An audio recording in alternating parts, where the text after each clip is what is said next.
Nós sabemos que quando Davi foi ordenado rei, foi no início do ministério do rei Saul.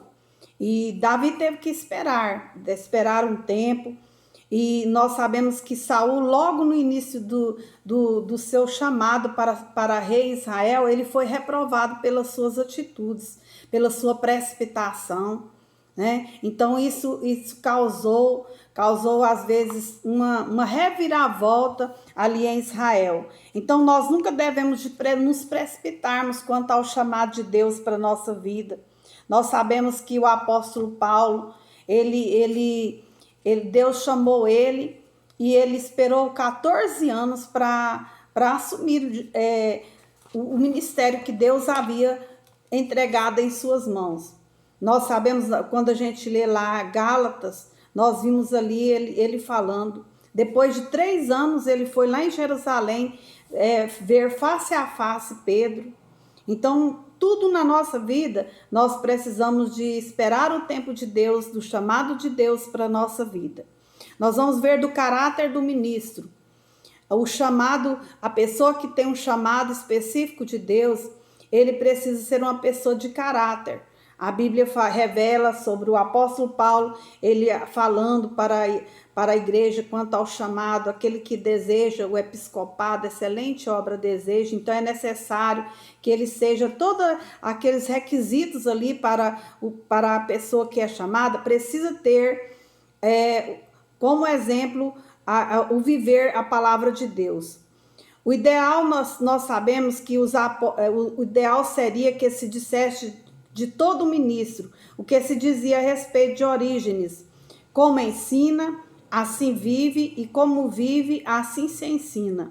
Todavia, o mais indesejável e pernicioso para a obra do Senhor é quando se diz acerca de um obreiro: o que fazes fala tão alto que não posso ouvir o que dizes.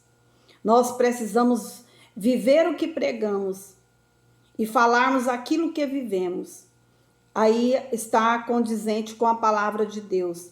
O exemplo do ministro falará muito mais alto do que todos os seus sermões, estudos e escritos.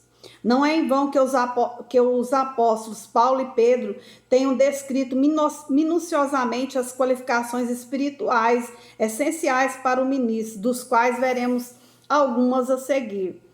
Paulo sempre falava assim: ser exemplo dos fiéis no trato, nas atitudes, no comportamento, em todos os sentidos. Seja irrepreensível. O que é um homem irrepreensível? Um homem cuja maneira de viver, reputação e atitudes não podem sofrer qualquer reprovação. Aquele que não é reprovado. O ministro tem que ser temperante. A palavra temperante quer dizer autocontrole. Descreve-se temperante ou vigilante como uma pessoa que é moderada nos seus apetites, em todos os sentidos da vida, né?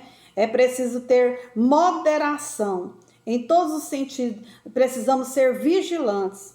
Ser sóbrio. O que quer dizer sóbrio? Equilibrado, controlado, um autodomínio.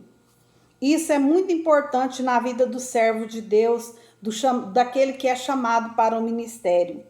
É uma pessoa ordeira, uma pessoa organizada, disposta à arrumação, ao arranjo, à ordem. É uma pessoa que traz as coisas tudo na organização, em cada detalhe da sua vida, em todos os sentidos, tanto financeiro como na família, ser uma pessoa honesta, modesto. Isso é muito importante na vida daquele que é chamado para o ministério. A pessoa ordeira é isso, ser modesto, honesto, né? Não arrogante. Então nós sabemos que o arrogante é aquele obstinado em sua própria opinião, teimoso, não aceita ideias dos outros. Às vezes é uma pessoa que se recusa a obedecer às outras pessoas. É teimoso, né? Obstinado. Isso é muito, muito triste. E um servo de Deus que é chamado para um ministério não pode ter essa característica da arrogância. Não irascível. Nós sabemos que a Bíblia fala que as obras da carne, a ira é uma delas. A pessoa não, o chamado de Deus para a vida de uma pessoa, ele não pode ser uma pessoa irascível, uma pessoa iracundo, propenso à ira, que se ira com muita facilidade e quando se ira demonstra desequilíbrio e insegurança. Isso é muito forte, não é bom para uma pessoa que tem um chamado de Deus ter essas características na sua vida, né? Não violento, fala de pressa, violência investida, controle, não meramente um aspecto verbal, mas também o que? Fisicamente, não violento. Tem pessoas, hoje em dia, nos nossos dias, tem pessoas violentas, trata mal as pessoas, é preciso tomar todo cuidado, porque não dá certo. A letra H diz que é inimigo de contendas. Um servo chamado de Deus, ele precisa ser inimigo de contendas. A Bíblia fala que tem 6 coisas que Deus aborrece, mas a 7ª ele abomina. É aquele que traz contenda entre os irmãos. Então, uma pessoa contenciosa se opõe aos outros, compete, vira competição no ministério, e é tudo errado. No reino de Deus não tem competição, eu preciso fazer o meu melhor, mas preciso sempre considerar os outros além de mim, porque fazendo assim eu vou me comportar com humildade, com fidelidade, estar andando com os pés no chão, não com arrogância, com altivez, né, com prepotência, com orgulho, não. Mas ser inimigo de contenda, ser cordato, uma pessoa cordata é o oposto de irascível, do contendedor e do violento. Busca sempre a paz e a unidade do grupo de que participa. É uma pessoa cordata, é aquele que traz, que quando a Bíblia fala assim que a palavra dura ela suscita a ira, mas a resposta branda alivia o furor. Então é essa pessoa cordata que vai aliviando as causas uns dos outros. É uma pessoa justa, reto, íntegro, né? Um ministro enfrenta quase que diariamente situações ou questões que o obrigarão a ter de julgar e tomar decisão. Então tem que haver uma decisão com justiça. É uma pessoa piedoso, a palavra de ser devoto, ter reverência a Deus, considerando os seus semelhantes, como eu já disse. Esta quer dizer a palavra piedoso, ser santo, a palavra ser separado para Deus, ter como prioridade a vida de serviço, de servir ao Senhor e ao seu próximo. A vida de oração e consagração levará o homem de Deus a desenvolver seu padrão de vida normal, de santidade, integridade, em direção ao padrão divino. Então não será fácil, pois o inimigo fará constante oposição. Mas vale a pena, pois os homens piedosos são poderosos em palavras e atitudes. Então é preciso haver esse propósito da nossa vida. Atitudes resultantes do caráter do ministro e no desempenho do seu ministério. Então, além das qualificações, existem as atitudes resultantes deste caráter, né? São qualificações que se evidenciam no relacionamento diário, por exemplo, do pastor com os demais obreiros da igreja, ou mesmo no relacionamento do pastor com os membros da igreja. Então, existem essas qualificações, o relacionar uns com os outros. Há também a voluntariedade. Nós sabemos que a palavra voluntário, disposto, inclinado, propenso, pronto, ser de bom grado. Nós devemos saber que tudo na vida, quando você tem uma pessoa que é voluntária do seu lado, irmãos, que coisa maravilhosa, né? Os pastores que têm os obreiros ali ao seu lado, que servindo com fidelidade, com voluntariedade, nada por obrigação, ou por contenda, ou por inveja, mas voluntariamente servir ao Senhor é coisa gloriosa. A obra de Deus expande de uma forma extraordinária. Nós sabemos que no reino de Deus, o verdadeiro obreiro demonstra sempre ser um soldado voluntário, que trabalha porque ama seu Senhor, é como se fosse ouvido dos seus lábios essa canção. Agrada-me fazer a tua vontade, ó Deus meu, dentro do meu coração está a tua lei. É a minha alegria. Assim se apresentou Isaías para o ministério, quando ele ouviu a voz. Quem há de ir por nós? A quem enviarei, né? Aí ele disse, eis-me aqui, envia-me a mim. Isso é coisa maravilhosa. Também o obreiro não pode ser avarento. O evangelho sofre atualmente grande desgaste no seio da sociedade por causa dos mercenários. Homens que fazem do ministério fonte de enriquecimento, verdadeiro comércio. Então a avareza ela pode levar o servo de Deus a destruir seu ministério, pois se transforma num sentimento maligno capaz de apagar os mais nobres anseios do espírito. Eis que a avareza pode fazer. Nós sabemos que Acã, Balaão, tornou-se consequência da avareza, né? Acã, Balaão e várias outras, Judas Iscariotes, né? Nós sabemos que vários outros também seguiram pelo mesmo caminho. A pessoa chamada para o ministério não pode ser dominador. O pastor não é um ditador nem dono da igreja, o pastor é um servo e como tal deve liderar o rebanho de Deus e liderar com amor, né? E quem quiser ser o primeiro entre vós, que seja servo de todos. A palavra ministro quer dizer servo dos servos, é aquele que trabalha mais. O modelo do rebanho. O pastor é o exemplo ou modelo do rebanho em tudo, como filho, como esposo, como pai, como aquele que compra ou que vende. Na sua maneira de falar, de decidir, de vestir, em tudo os crentes o observarão. Paulo falou assim que nós somos a carta lida. Feliz aquele que puder afirmar, sede meus imitadores, como eu sou de Cristo. Paulo e seus companheiros não tinham medo ou receio de se indicarem como exemplo para os irmãos. E a sua recomendação a Timóteo e a Tito era que tomasse modelos para o rebanho de Deus. Então fica aí esta palavra, que o modelo para o rebanho nós devemos sempre ser exemplo dos fiéis. O pastor e suas atividades pastorais.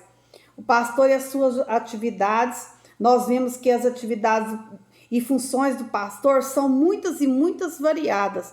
Entretanto, há serviços que eles são obviamente particulares, como apacentar o rebanho de Deus, cuidar do rebanho, cuidar carinhosamente do povo de Deus sob a sua responsabilidade, a qual Deus lhe confiou este rebanho.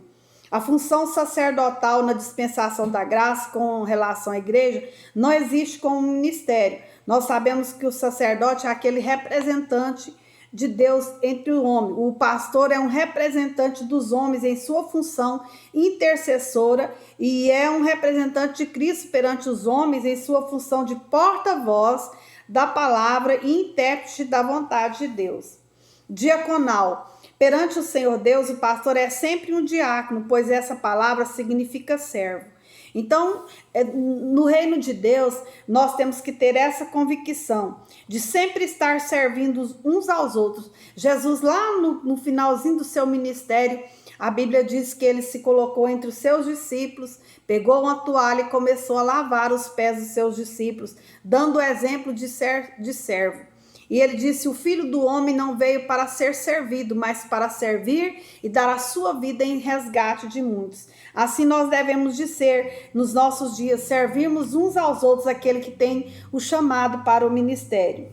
A igreja primitiva exigiu em seus dias mais do que exigimos hoje. É certo que a função se revestia de alta responsabilidade, visto terem eles que trabalhar com o povo, com pessoas de várias nacionalidades, com viúvas e famílias de colônias gregas, mas de descendência judia, lidaram com víveres e davam aquele respaldo que o trabalho do Senhor merecia, cooperando com os ministros da palavra de Deus, sendo-lhes exigidas as seguintes qualidades: boa reputação, cheio do Espírito Santo, cheio de sabedoria. A Bíblia diz não neófito, mas cheio de sabedoria.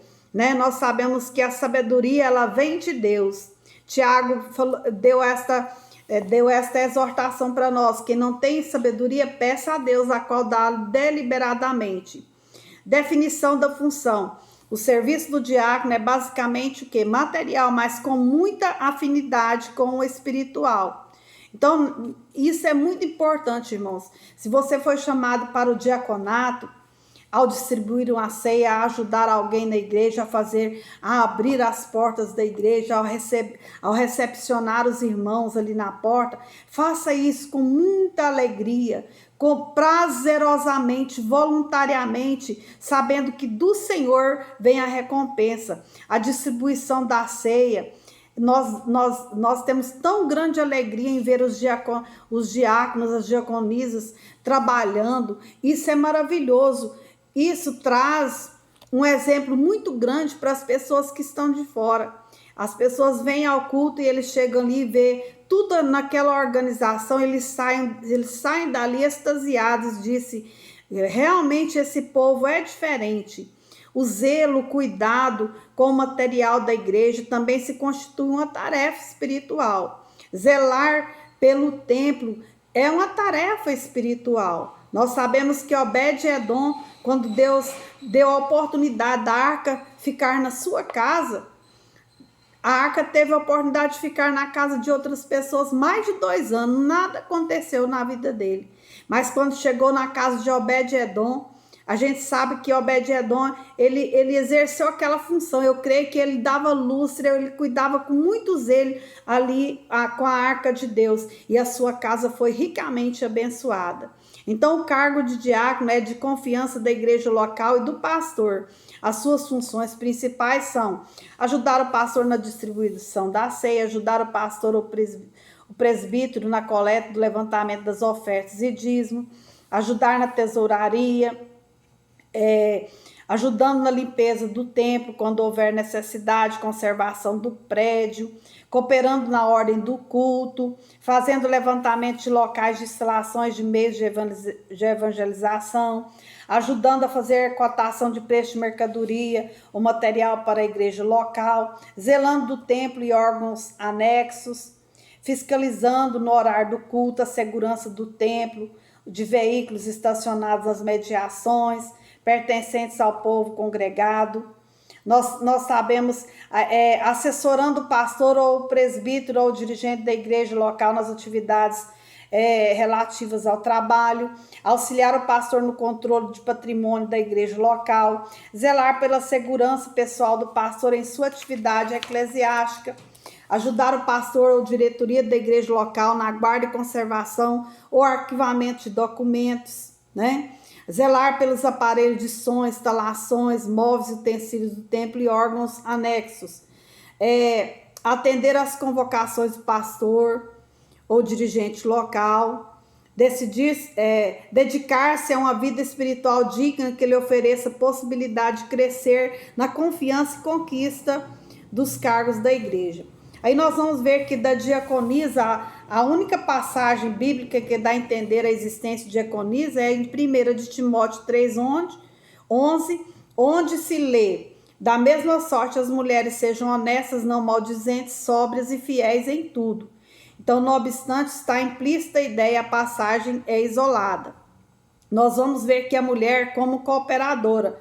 O apóstolo Paulo menciona vários nomes de irmãs cooperadoras da obra, conforme lemos no capítulo 16 da Epístola aos Romanos.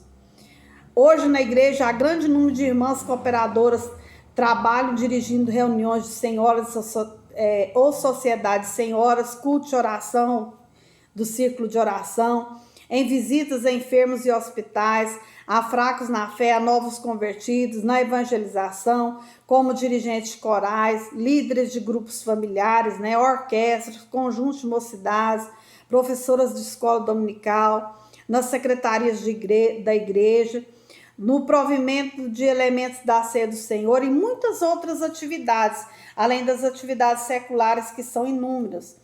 Então, existem igrejas que possuem diaconisas e elas trabalham bem e o trabalho do Senhor vai bem com elas e a obra cresce em todos os sentidos. Agora, nós vamos ver que a evangelística é ministerial a função de evangelista, o dom de Deus, né? O evangelista é aquele que propaga o evangelho. Nós sabemos que no reino de Deus, Alguém diz assim, ovelha gera ovelha. Então nós devemos de ter isso em nosso coração. A palavra evangelista quer dizer, significa pessoa que prega, como já vimos, que anuncia boas novas. Assim o termo é amplo demais, chegando mesmo a abranger todos os crentes que a isso se dedicam, né? Vamos ver o presbiterial. A palavra presbíteros, bispo e ancião são empregadas em sinonímia em muitas passagens na Bíblia, embora apareça em diferentes denominações como empregos distintos, né? Se analisarmos bem os termos de Atos 20 e 28, vemos os presbíteros chamados por Paulo de Mileto a Éfeso são chamados de bispos constituídos com a finalidade de pastorear a igreja de Deus, né? Nós sabemos que a palavra bispo também era usada na igreja primitiva. Antes do apóstolo Paulo morrer, ele ordenou Timóteo a bispo da igreja em Éfeso, né? Melhor é entendermos que havia presbíteros que exerciam o pastorado e presbíteros que auxiliavam, ou ainda presbíteros que podiam se dedicavam ao ministério da palavra e do ensino e dedicavam também às outras atividades seculares e dentro de suas disponibilidades do tempo e capacidade, né? Há igrejas na outra América onde presbítero é o pastor presidente, o que condiz com o título de superintendente. A importância não está propriamente no título, mas na função. O termo pastor na igreja metodista é inferior ao de bispo, né? A importância do cargo de presbítero. É inegável que a função do presbítero é importante e sempre foi, como podemos ver em algumas passagens da palavra de Deus. Nós vamos ver aqui, conselho de Tiago, irmão do Senhor. Está alguém entre vós doente? Chame os presbíteros da igreja e esses façam oração sobre eles, ungindo com óleo em nome do Senhor. Nós vamos ver que no trabalho de Paulo e Barnabé, a Bíblia diz que promovendo-lhes em cada igreja a eleição de presbíteros, depois de orar com jejuns, os encomendaram ao Senhor em quem haviam crido. Nós vamos ver que Paulo, dando as recomendações a Tito, diz que em cada cidade constituísses presbíteros conforme te prescrevi. Então, nós vamos ver que o presbítero é aquele que chamado, aquele que está ali na disposição, está ali na brecha para estar auxiliando na obra do Senhor. Agora nós vamos ver dos dons ministeriais e o seu propósito. Dos apóstolos. Os apóstolos, eles foram testemunhas oculares de Jesus ressuscitado e de seu ministério neste mundo. Eles viram com seus próprios olhos a Jesus Cristo, andaram com ele, comeram com ele, presenciaram seus milagres, viram-no ressuscitado durante cerca de 40 dias e foram por eles mesmos escolhidos para o apostolado depois do discipulado. Então temos que fazer exceção a Paulo, que não teve contato com ele em sua vida terrena. Entretanto, viu o ressuscitado e dele recebeu ordens. Então, aos que defendem a ideia de que Paulo foi o verdadeiro substituto de Judas Iscariotes, visto ter sido chamado pelo próprio Jesus, uma vez que as condições que o apostolado era uma comissão especial de Cristo pessoalmente. Então, missão pessoal dele por ter recebido o evangelho sem intervenção humana, mas do Senhor e instrução direta e pessoal de Cristo. Outra exigência e poder sobrenatural para rogar ao Senhor ressuscitado que conferisse à igreja dons do Espírito Santo, com reflexo em suas ordenanças e forma de governo eclesiástico. Também dos profetas, missão elevadíssima do profeta. É deveras grande a tarefa do profeta, delicada, espinhosa e cheia de exigências de Deus. É uma das tarefas do pastor. O profeta tinha um duplo ofício: predizer os acontecimentos para dessa maneira confirmar a origem divina da mensagem do Evangelho de Jesus Cristo e contribuírem para a complementação da mensagem revelada contida nos livros do Novo Testamento. dos evangelistas foram homens dotados de um dom especial de pregar o evangelho, como pendor para o trabalho de evangelização. Sabem e podem persuadir os homens com a mensagem salvadora e conduzi-los a Cristo Jesus. Têm eles poder e qualidades especiais, virtude e graça, discernimento e sabedoria, verdade e luz, atração e vida em sua mensagem, tanto na evangelização pessoal quanto coletiva, no púlpito ou nas praças públicas, competentes, eficientes e abençoados. Podem exemplificar como Filipe, Gunnar Ving, Daniel Berg e demais outros, né, que sempre anunciavam a palavra de Deus, né? É interessante que quando eu li a biografia de Frida Vingre, que é a esposa do pastor Gunnar Ving, os primeiros missionários que vieram para o Brasil, Frida Vingre fez um curso de teologia de evangelista. Ela era enfermeira formada, fez um curso de evangelista para vir fazer missões no Brasil.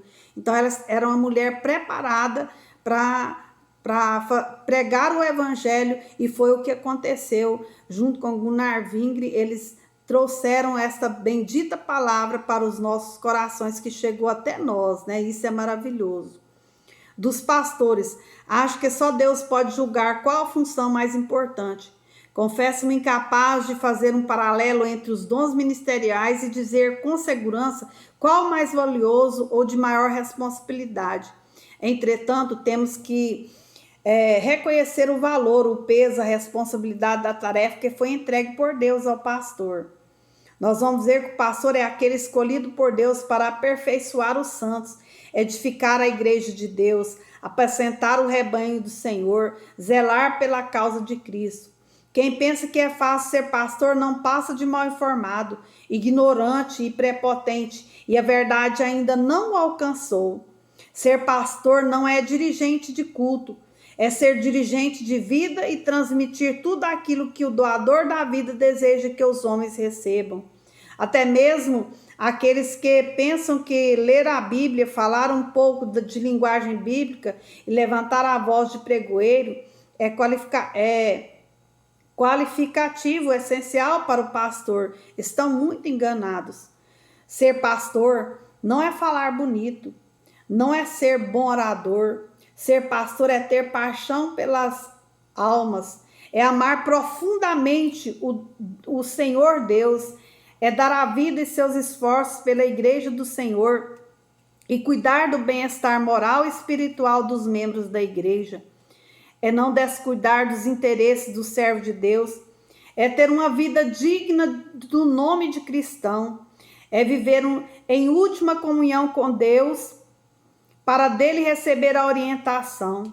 Ser pastor é estar à altura de ensinar verdades divinas ao povo de Deus, como alguém que maneja bem a palavra da verdade. Ser pastor é ter a capacidade de enfrentar as terríveis investidas dos falsos ensinadores, que procuram assaltar a fé cristã e a igreja. Ser pastor ainda é ser bom organizador, administrador exemplar dos bens do Senhor, como fiel mordomo. Ser pastor é possuir muita paciência e resignação, fé e amor, saber chorar e rir no momento próprio, ser otimista e ter visão que prima por uma vida de santidade, em alto nível espiritual, sem contudo cair no erro do fanatismo. Que lindo, irmãos! Então vamos orar mais pelos nossos pastores, vamos amar mais os nossos pastores, vamos valorizar mais a vida de dedicação que eles têm a nós, né? Dos mestres. Mestre é aquele obreiro dotado especialmente da capacidade de ensinar as grandes verdades divinas. É homem capaz de entender os mistérios da palavra de Deus e transmitir aos outros com facilidade e compreensão. Mestre é um teólogo que sistematiza as doutrinas da palavra de Deus e assim ensina aos homens. Um estudo sistemático né? É reconhecido como sábio nas escrituras sagradas ou como grande ensinador e doutrinador, versátil na filosofia da doutrina cristã. Aos homens, Deus fez essa maravilhosa doação de capacidade funcional, sustentando-os em sua obra, até que se complete a missão de aperfeiçoamento dos santos, com o estabelecimento de um nível moral de santidade e fé que leve a igreja a um estado de graça tão elevado que todos cheguemos à estatura de Cristo. Cada obreiro do Senhor deve, entretanto, ficar em seu posto de trabalho, desempenhando sua própria missão, tendo por certo que, ao encontrar a dificuldade na trajetória, o Espírito Santo ensinará o caminho a ser palmilhado. Então, por hoje eu creio que vai ser só, mas que Deus continue abençoando a vida de vocês. Essa semana eu vou estar gravando mais 2 vídeos para nós finalizarmos a nossa apostila de teologia pastoral.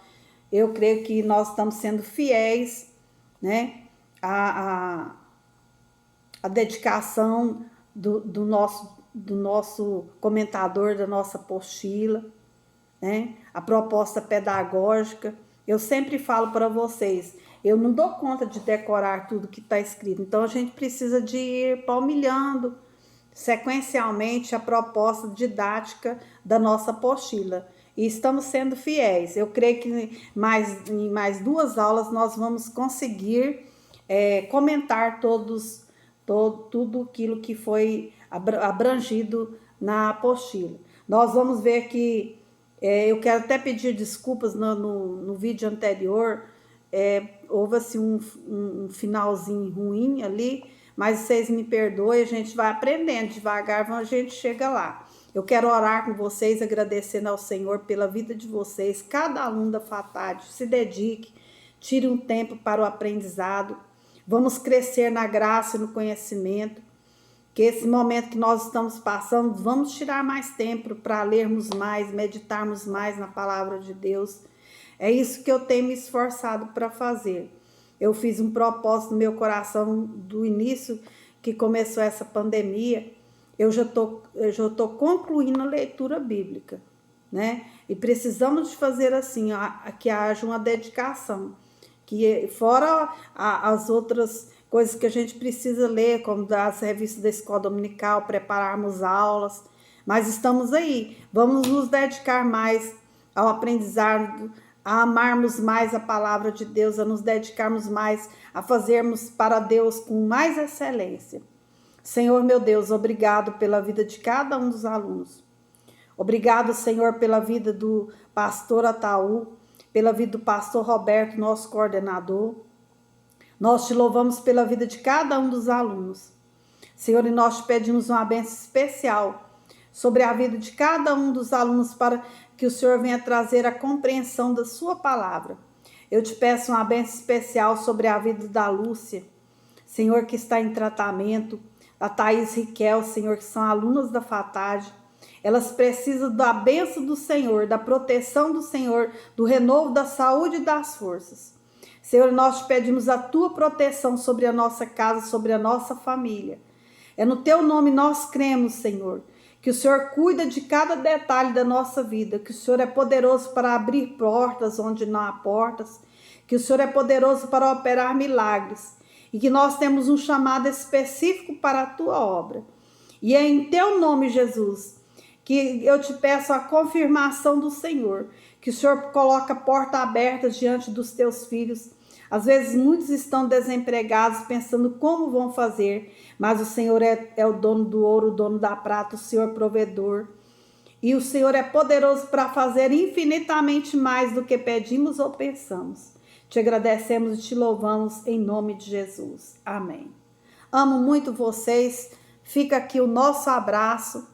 Estou sempre orando por vocês. Não esqueço de orar por vocês. Vamos continuar aprendendo a palavra de Deus, porque é coisa maravilhosa.